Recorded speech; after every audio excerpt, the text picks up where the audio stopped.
11절 말씀인데요. 8절부터 11절만 읽도록 하겠습니다.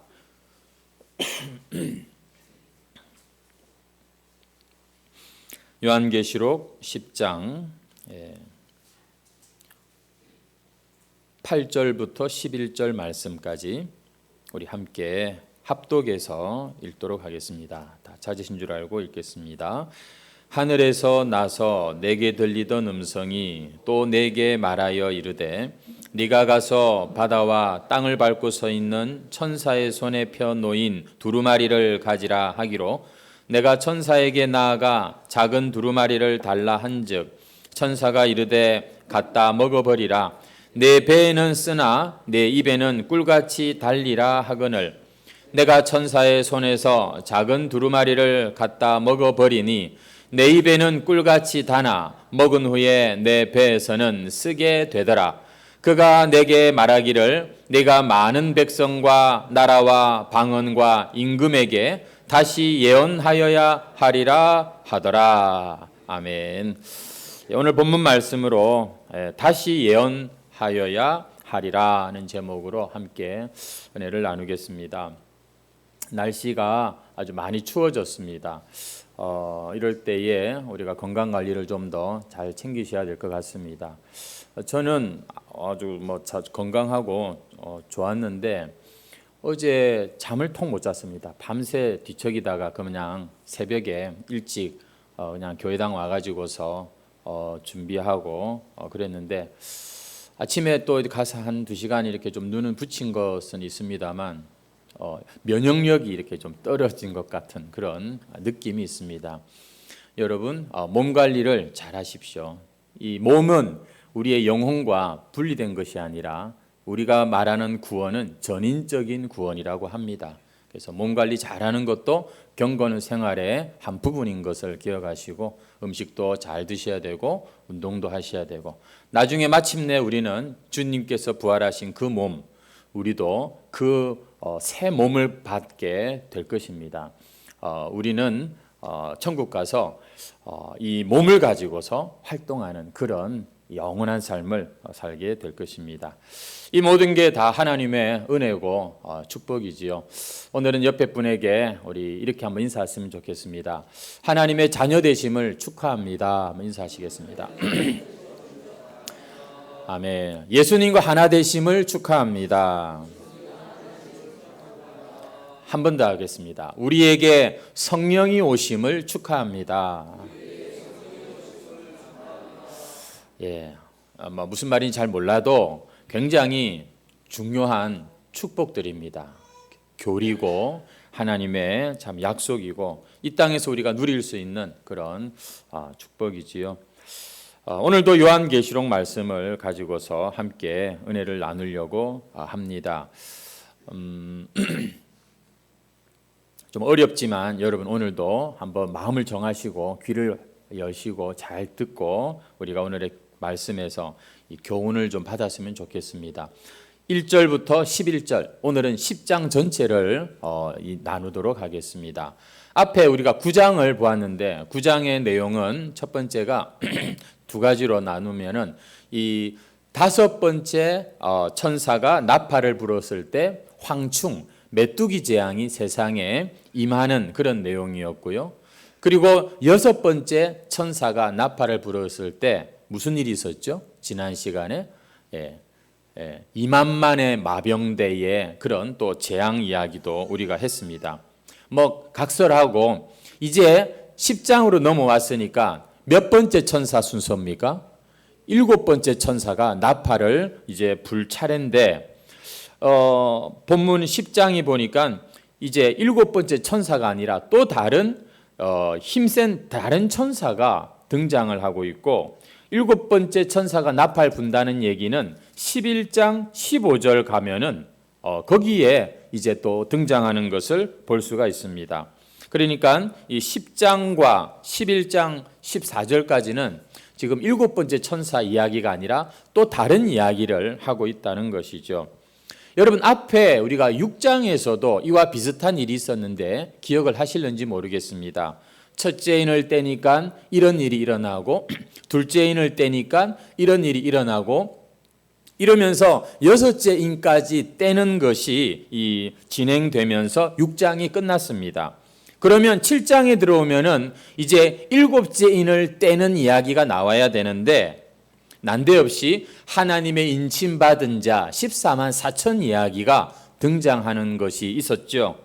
왜냐하면은 그 앞에 여섯째 인을 떼었을 때 이 세상 하늘이 무너지고 땅이 꺼지는 이런 엄청난 재앙이 임하는데 그 진노의 날에 누가 능히 서리요라고 하는 질문으로 6장이 끝을 맺습니다.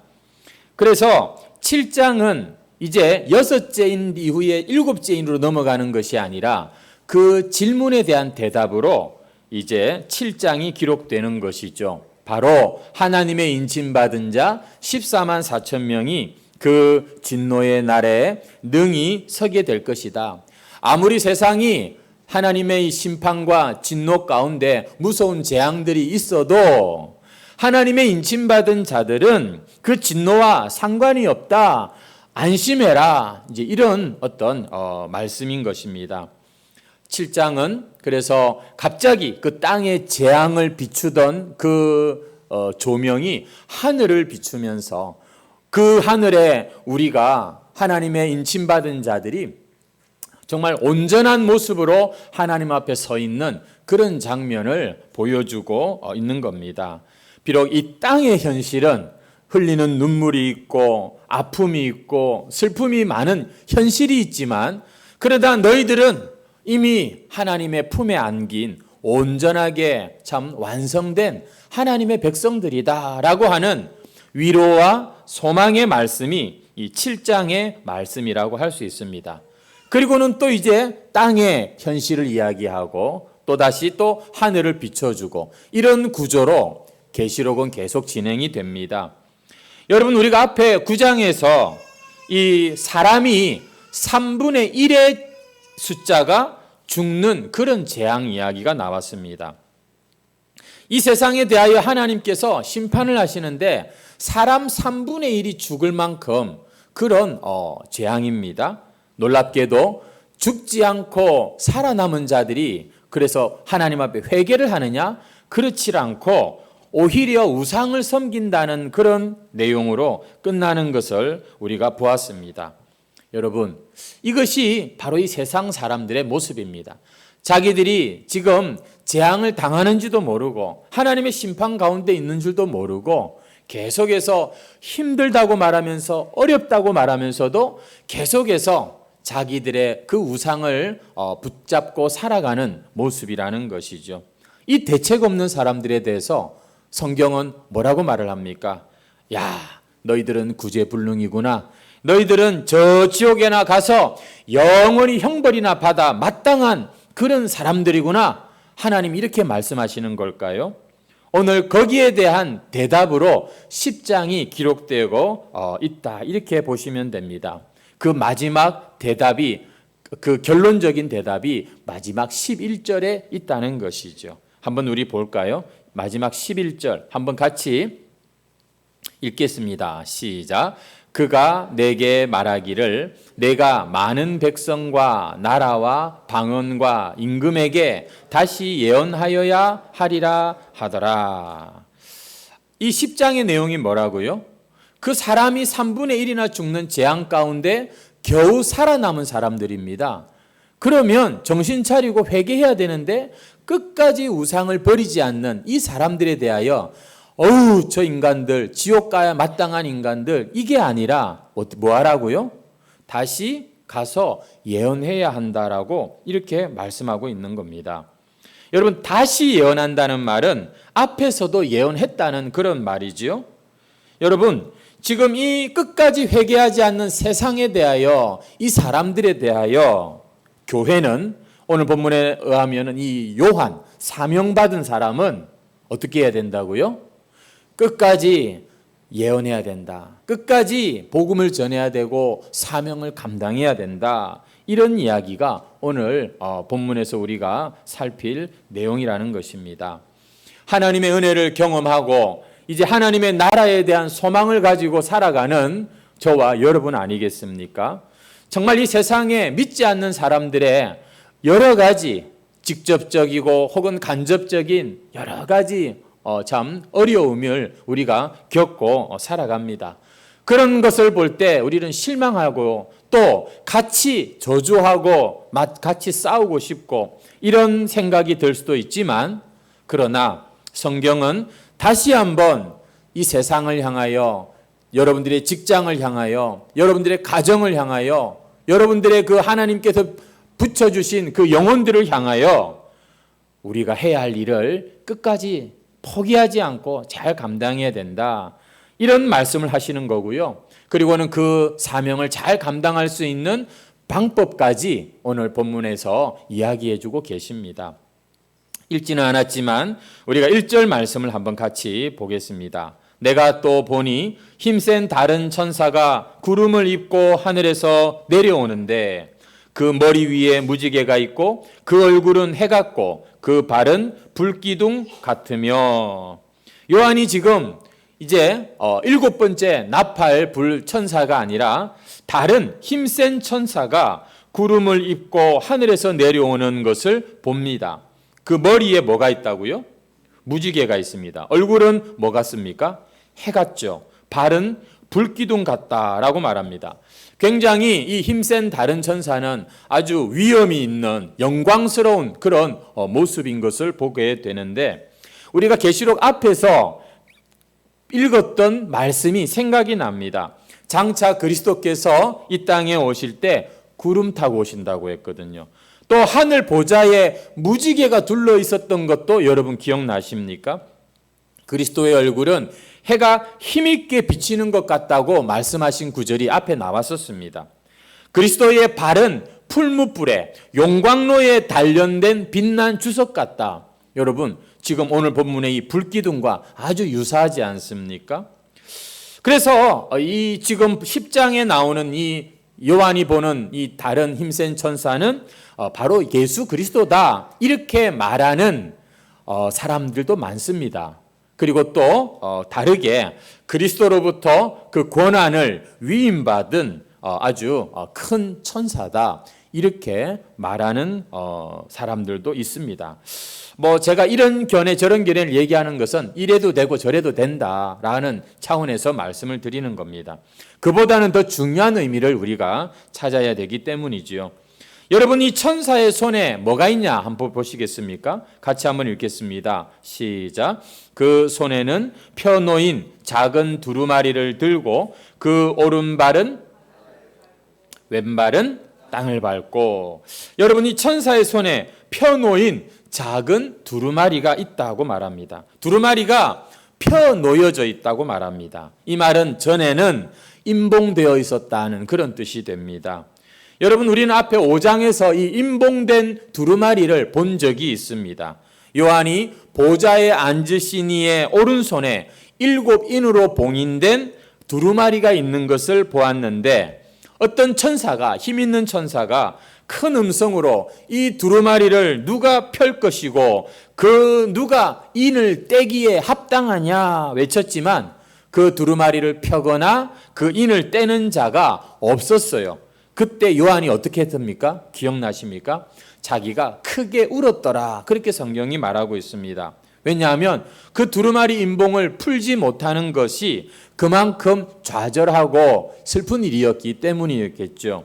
그런데 10장에 와보니까 이 두루마리가 펼쳐져 있습니다. 그러면 앞에서는 막 이렇게 안 펼쳐져 있을 때는 울었으니까 펼쳐져 있으면 이제 울음을 그치는 정도만 하면 되는 걸까요? 그리고 계속해서 2절 말씀에 보면 이 힘센 천사가 오른발은 바다를 밟고 왼발은 땅을 밟고 사자가 부르짖는 것 같이 큰 소리로 외쳤다고 말하는데, 여러분, 오른발은 바다를 밟고 왼발은 땅을 밟고 그러려면은 굉장히 천사가 아주 큰 천사구나 하는 생각을 해보게 됩니다. 하지만 역시 이 천사가 얼마나 크냐, 그래서 한 발은 바다에 한 발은 땅에 대고 있을까, 이런 것을 너무 심각하게 생각할 필요는 없습니다. 이 두루마리 내용이 바다에도 적용되고 땅에도 적용된다는 그런 뜻이기 때문입니다. 옛날에는 이 세상을, 지금도 마찬가지지만 우리가 사는 세상은 땅과 바다로 되어 있지 않습니까? 이 말은 온 세상을 의미하고 지금 이 펼쳐진 두루마리의 내용이 온 세상에 적용되는 그런 말씀이라고 보시면 됩니다. 이 3절 말씀에 보면은 사자가 부르짖는 것 같이 큰 소리로 외쳤다라는 말이 나오죠. 하나님이 말씀하시는 것 같이 그렇게 아주 위엄 있게 외쳤다는 표현이 됩니다. 호세아 11장 10절 말씀을 한번 보시면은 그들은 사자처럼 소리를 내시는 여호와를 따를 것이다라는 그런 말이 있습니다. 하나님의 이 말씀을 전하는 것을 사자처럼 외친다 이렇게 표현하고 있습니다. 아모스 3장 8절 말씀에도 사자가 부르짖은즉 누가 두려워하지 않겠느냐, 여호와께서 말씀하신즉 누가 예언하지 않겠느냐 이러면서 이 사자가 부르짖는 것을 하나님께서 말씀하시는 것으로 표현하는 것이 있습니다.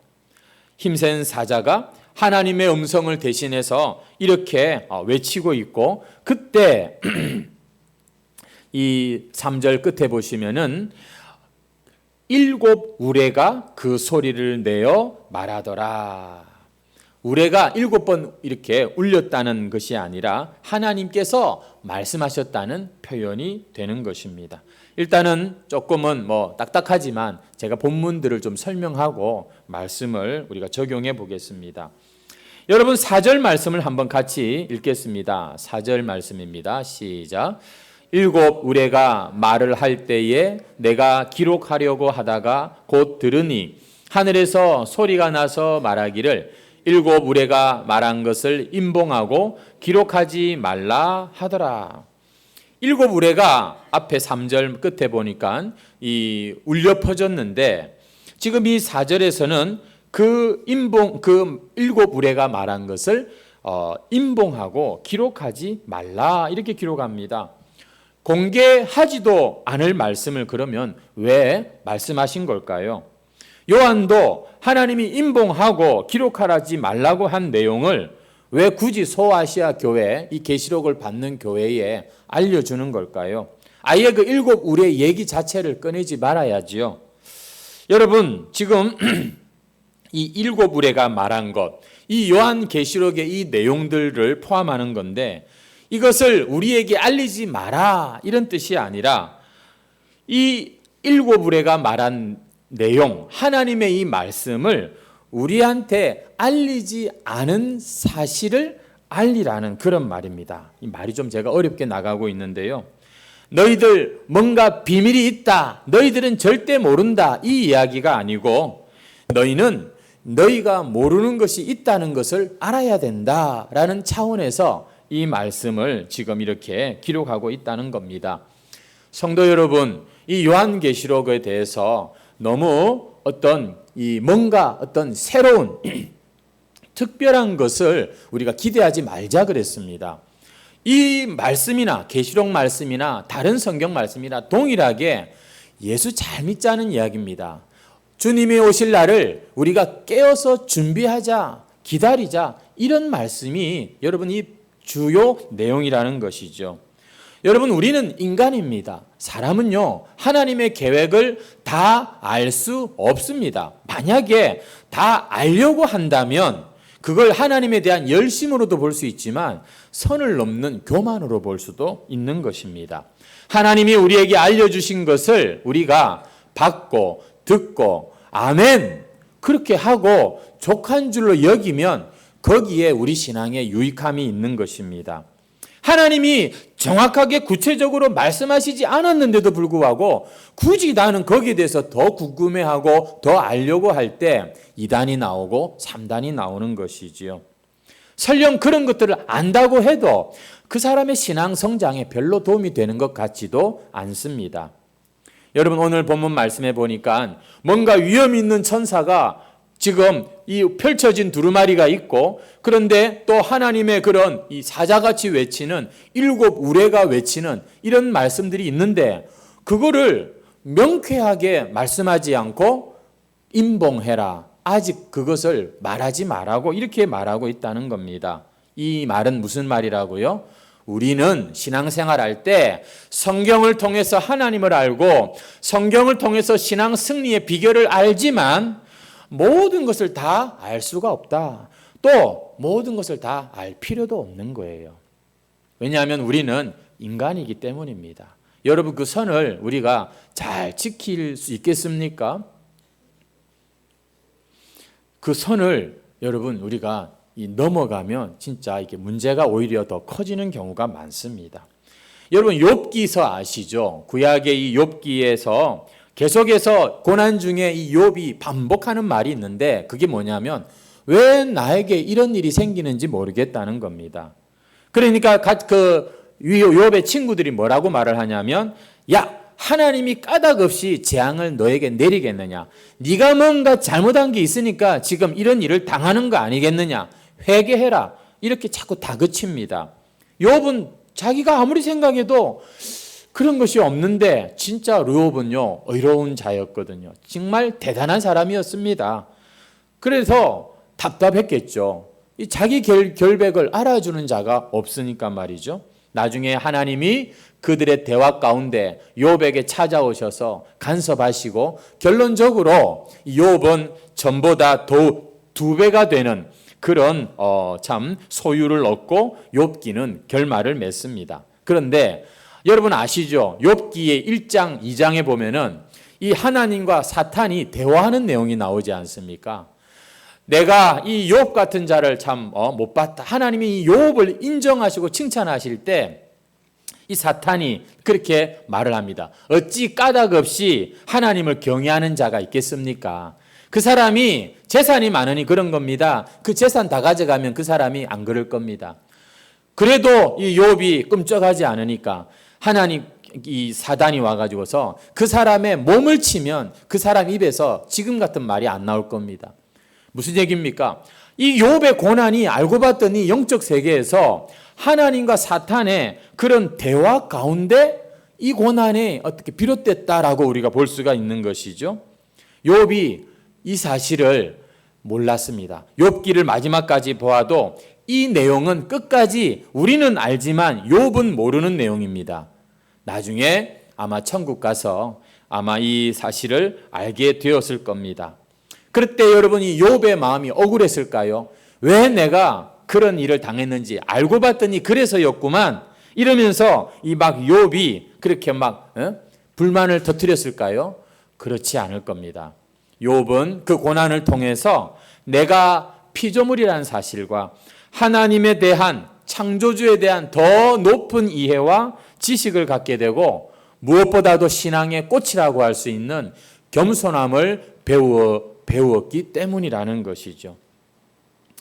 여러분, 모든 것을 알게 된 욥은 하나님께 불만하는 것이 아니라 오히려 야, 하나님이 나를 그토록 믿어주셨구나라고 오히려 아마 더 감사했을 거라고 생각합니다. 여러분 혹시 인생에 이해되지 않는 어려운 일을 만나거나 고난을 겪는 분이 계십니까? 여러분 모든 것을 내가 완벽하게 해답을 몰라도 괜찮습니다.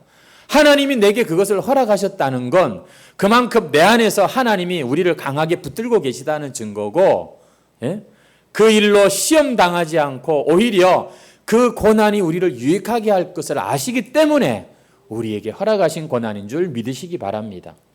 자꾸 답을 찾으려고 하지 마세요. 왜 나에게 하나님 설명해 달라고 그러지 마시고 그 가운데에도 내가 가는 길을 내가 알지 못하지만 그러나 정금같이 내가 나오게 될 그것을 우리가 기대하시면서 끝까지 하나님에 대한 신뢰와 믿음을 잃지 않는 것, 이것이 여러분 우리 인생의 모든 고난과 어려움에 사실 진짜 해답이라고 저는 생각합니다. 중요한 것은 욥이 여러분 그 고난 중에 왜 괴로웠느냐 하면 하나님이 하시는 일을 자기가 다 알 수 없다는 사실을 몰랐기 때문입니다. 인간이 그런 것을 다 알 수 없다는 것을 인정하지 않았기 때문에 그가 처음에는 그렇게 힘들었어요. 나중에 하나님이 욥에게 와가지고서 네가 내가 세상을 창조할 때 네가 그것을 네가 같이 봤느냐? 너는 이 세상에 이런 일들 저런 일들을 아느냐? 그렇게 막 질문하시는 내용이 나오죠. 그래요. 욥도 그렇고 우리 모든 인간이 다 그렇습니다. 우리는 창조자가 아닙니다. 우리는 내 인생의 주인 될 만한 능력도 없는 한치 앞을 모르는 자입니다. 여러분, 신앙은요, 딴 게 아닙니다. 그 하나님 앞에서 우리 자신을 알고 그 하나님을 인정해 드리는, 이것이 사실은 신앙의 가장 아름답고 큰 모습이라는 것이죠. 오히려 우리는 욥보다도 더 유리한 자들이라고 생각합니다. 욥은 자기는 정말 하나님이 그 하시는 일을 자기가 모를 수도 있다는 것을 몰랐어요. 근데 우리는 알아요. 하나님이 하시는 일을 우리 인간이 다 낱낱이 알지 못한다는 사실을 압니다. 그뿐만이 아니라 하나님이 하시는 일을 우리가 다 알지 못해도 결국에 하나님의 뜻은 반드시 이루어진다. 이것까지 우리는 믿는, 우리는 욥보다도 더 유리한 사람들이라고 생각합니다. 그래서 우리는 이 계시록 말씀을 볼 때에 여러분 7절 저 하반절에 가보시면은 하나님의 그 비밀이 이루어지리라 하더라, 이런 말씀이 나오지 않습니까? 예. 우리에게 향하신 하나님의 뜻은 반드시 이루어지는 것이죠. 5절, 6절 그리고 넘어가고 7절 말씀 한번 읽겠습니다. 한번 같이 7절 말씀 읽겠습니다. 시작. 일곱째 천사가 소리내는 날 그의 나팔을 불려고 할 때에 하나님이 그의 종 선지자들에게 전하신 복음과 같이 하나님의 그 비밀이 이루어지리라 하더라, 이렇게 말씀하고 있는데요. 그것이 앞에 6장 6절 그 앞 마지막 절을 보시면은 지체하지 아니하리니 하면서 지금 이 7절 말씀이 이루어지는 것을 보게 됩니다. 하나님께서는 지금 이 요한계시록에 있는 이 말씀, 이것이 반드시 지체되지 않고 이루어질 것이다 라는 이런 이야기를 하고 있는데요. 중요한 건 뭐라고요? 우리가 그 사실을 알 수도 있지만 모를 수도 있다. 그날과 그 때는 아무도 모르죠. 하늘의 천사도 모르고 아들도 모르고 오직 아버지만 아신다고 주님이 말씀하셨죠.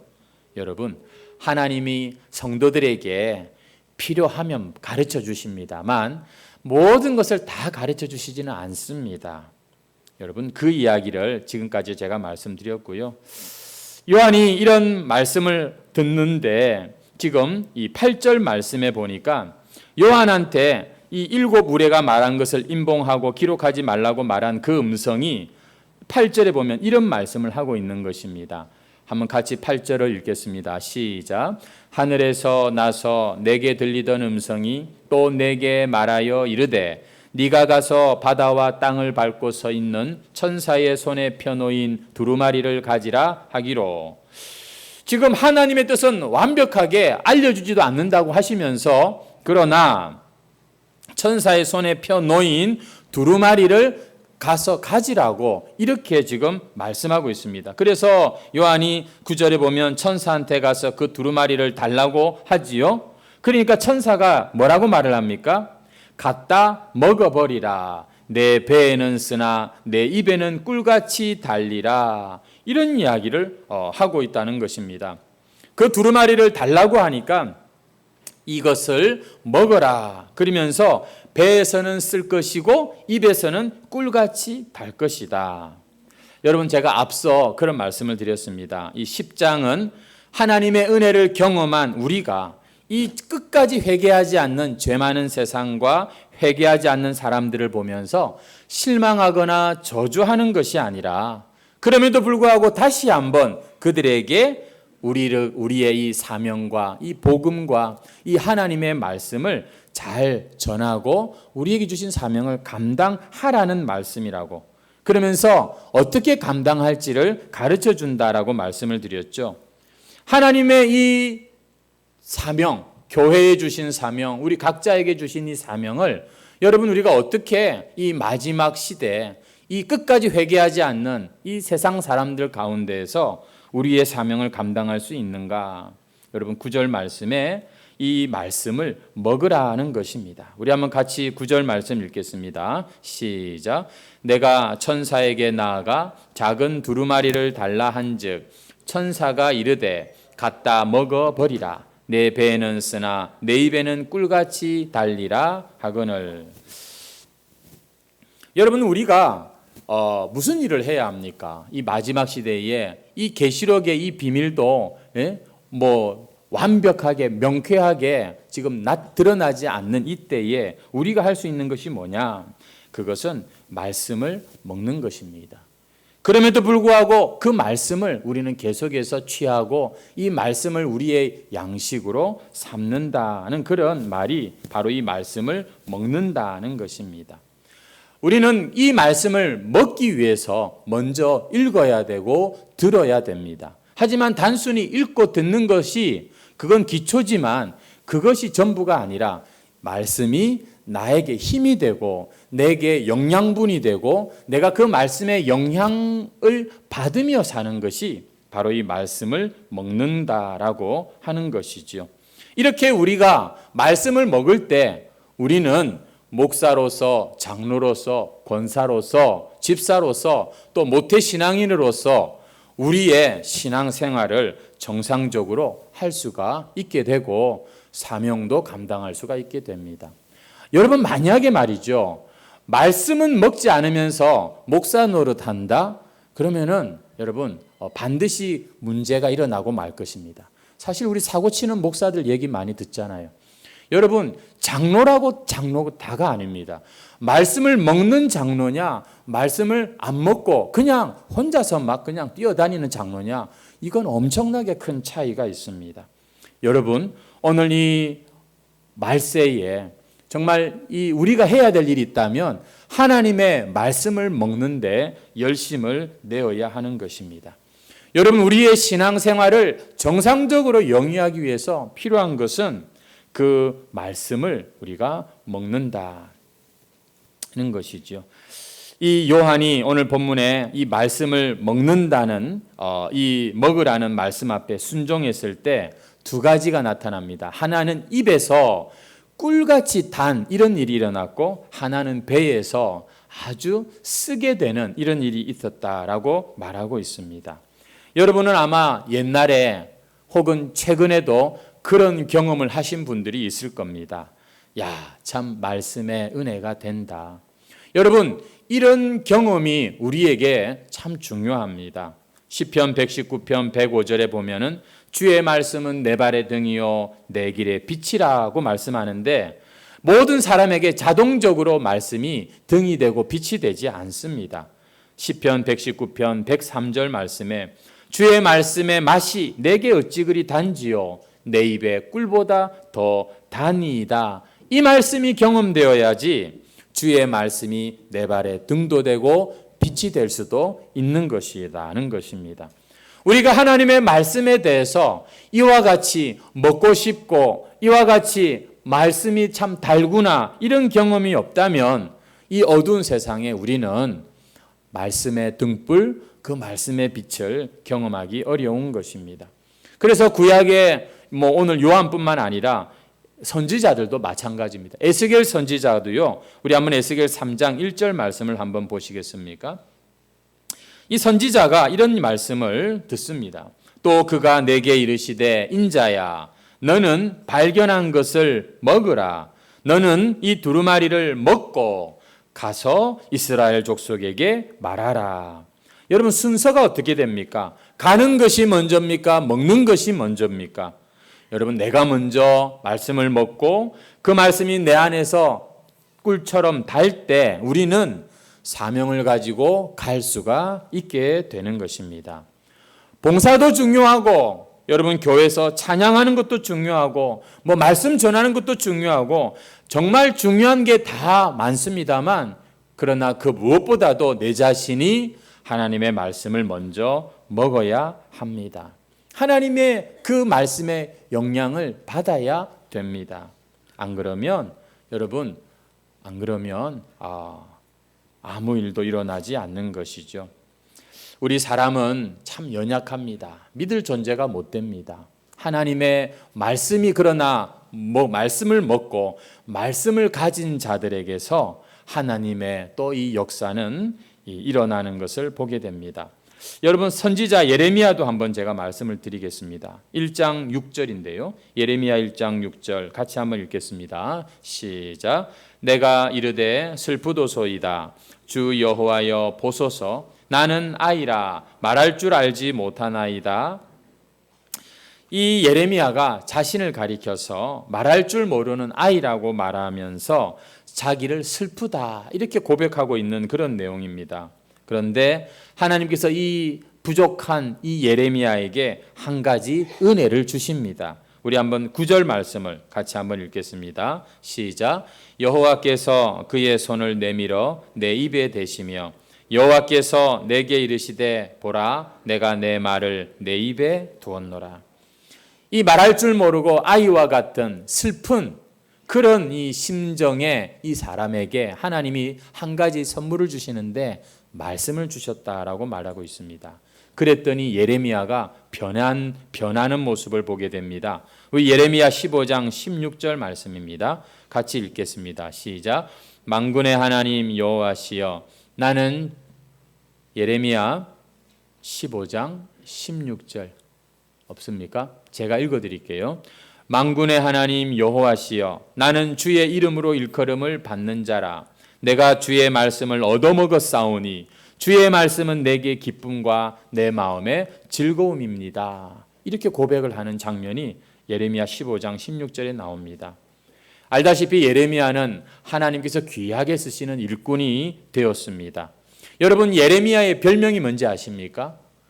눈물의 선지자라고 합니다. 왜냐하면 정말 예레미야의 사명은 너무너무 고통스러운 것이었죠.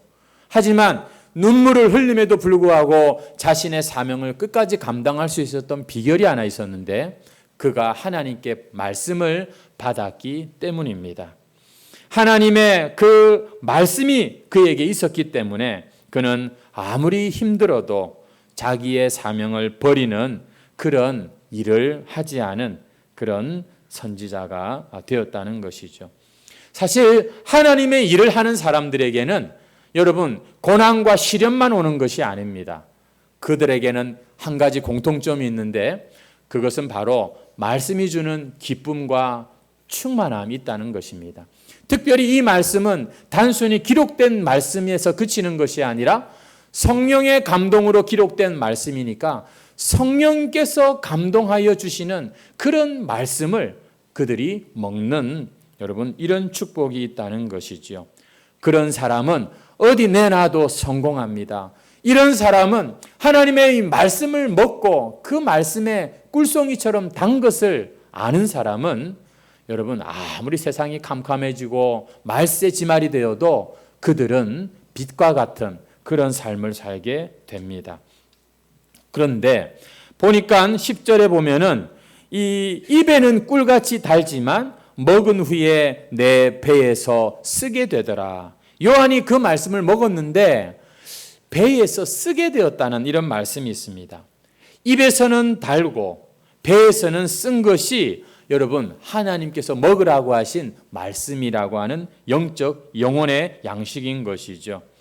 사실 말씀을 읽는 것이 사실은 그렇게 어렵지는 않습니다. 물론 그것조차도 우리가 어려운 사람들도 있겠습니다만 말씀을 읽고 듣는 것만보다도 훨씬 더 어려운 게 있습니다. 그것은 하나님의 말씀을 나에게 적용하고 그 말씀대로 실천하고 순종하는 것이 사실은 차원이 다른 그런 어려움이지요.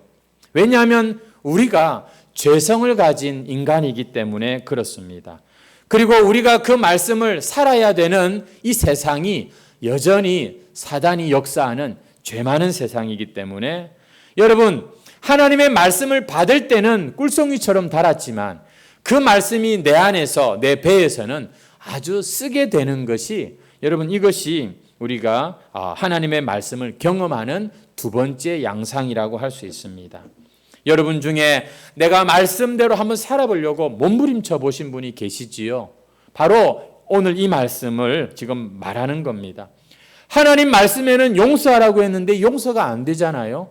그럼에도 불구하고 하나님의 말씀을 지켜서 순종하려고 애를 쓰고 몸부림을 치는 것을 가리켜서 내 배에서는 쓰다, 이렇게 지금 말하고 있다는 것이죠. 여러분, 이 말씀, 하나님의 말씀은 참으로 우리가 이 세상을 길을 잃지 않고 살아가는 데 있어서 너무나도 중요한 것입니다. 하지만 이 말씀이 여러분 꼭 우리에게 달고 좋은 것으로만 그치는 것이 아니라 우리를 힘들게 하고 또 쓴 그러한 일도 있다는 것입니다. 나는 그런 게 없던데, 그런 분들은 회개하셔야 됩니다. 여러분, 우리가 말씀을 듣고 좋아하는 것도 신앙의 한 모습이고요.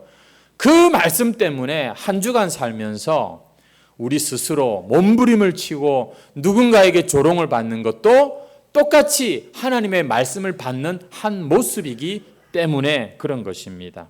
왜 우리의 신앙이 성장하지 않고 말씀이 우리 영혼의 양식이 되지 않는가 하면은 입에 단 것만 어쩌면 우리가 찾기 때문에 그런 것일 수 있습니다.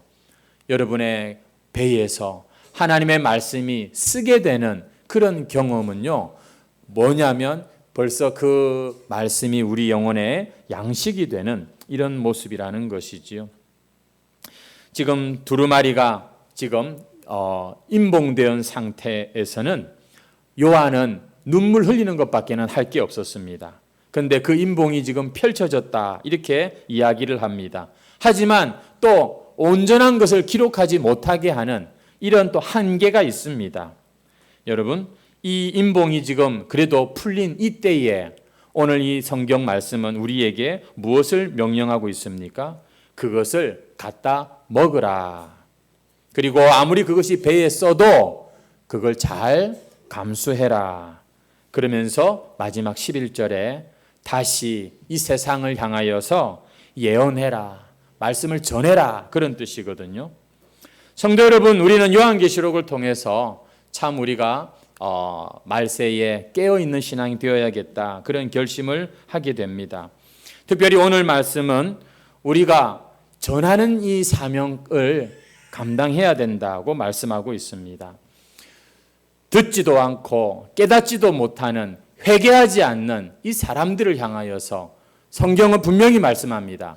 그럼에도 불구하고 가서 다시 예언하라, 다시 전해라, 다시 너의 사명을 감당해라, 이렇게 말씀하고 있습니다.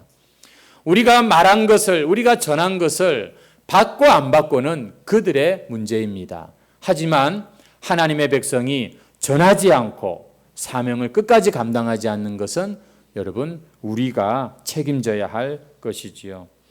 오늘도 하나님은 이 부족한 우리를 이 땅에 하나님의 복음과 생명이 흐르는 통로로 삼아주시고 우리를 불러주셨습니다. 내 코가 석자고 내 형편이 지금 너무 바쁘고 어렵지만 우리는 이 세상에서 이 역할을 하기 위해서 오늘도 살고 내일도 살아가는 것입니다. 우리에게 맡겨주신 이 복음과 이 비밀을 부디 여러분을 통하여 또 다른 누군가에게 전파가 되고 전달이 되고 그 은혜가 흘러가는 그런 삶을 사시기를 바라고 이 일을 위하여 다시 힘을 내시기를 주의 이름으로 축원합니다. 우리 찬송 드리겠습니다. 501장 찬송입니다.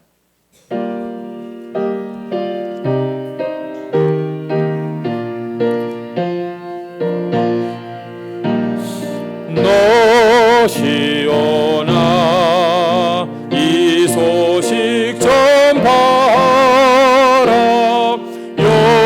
영광의 주 참 빛이 되신다. 만 백성을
세상에 온 세상에 너 크게 외치어라.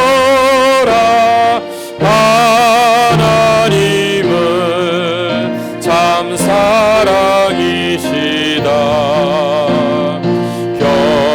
겸비하게 이 땅에 오신 예수, 만민의 죄를 담당하셨다. 이 기쁜 소식 곧 전하라. 구원의 소식을 내 자녀도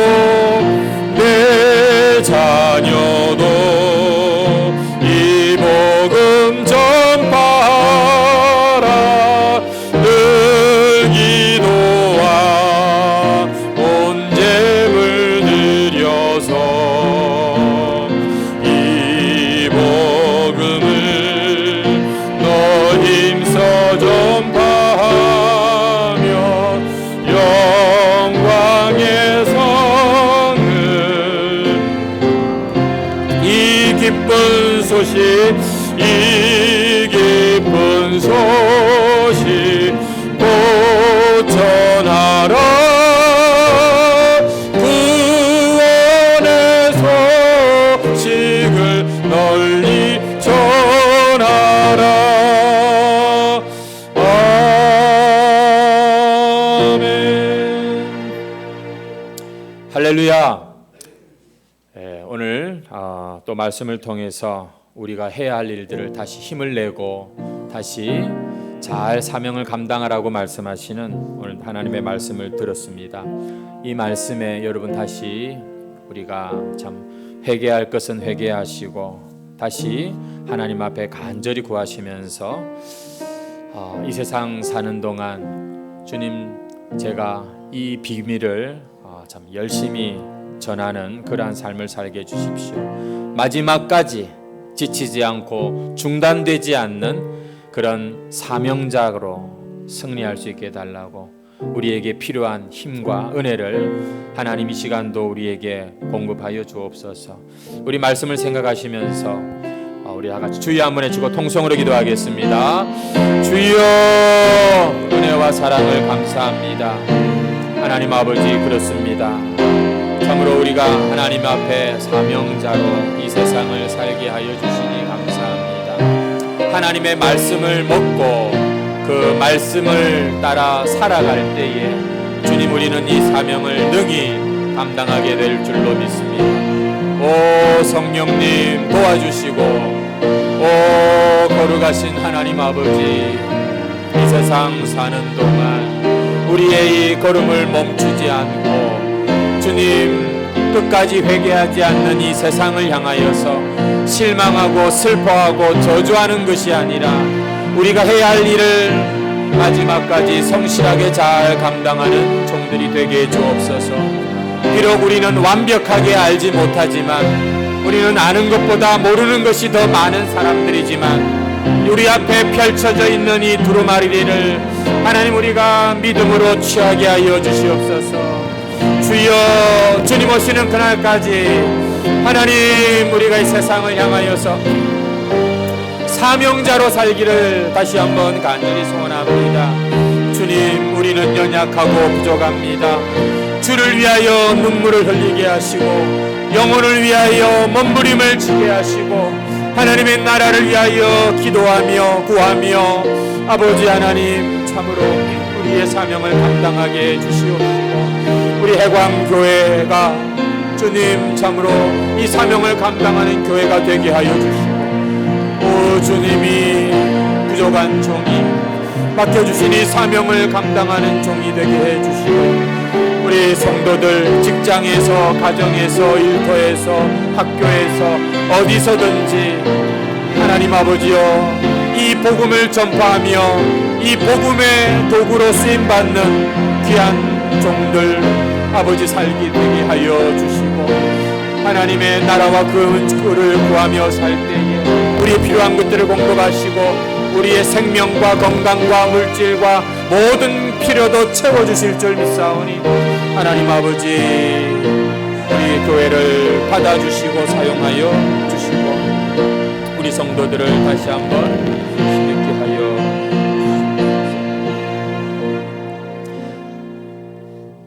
사랑과 은혜가 풍성하신 하나님 아버지, 연약하고 부족한 우리의 모습이지만 변함없이 우리를 긍휼히 여기시고 붙잡아 주시니 감사합니다.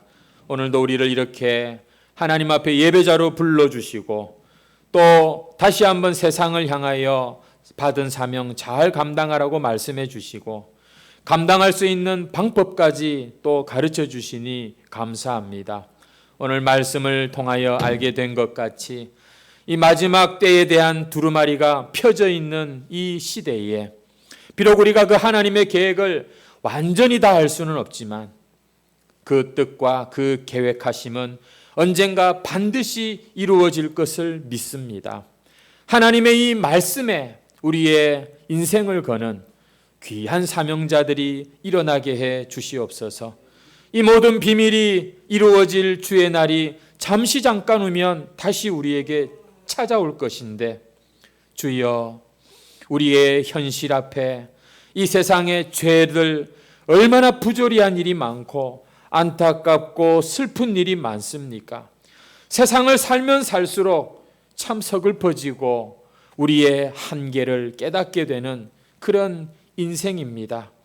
그러나 오늘 말씀을 통하여 우리의 이 사명의 길을 끝까지 갈 수 있는 귀한 방법을 가르쳐 주시는 주여, 오늘도 우리에게 말씀을 먹여 주시옵소서.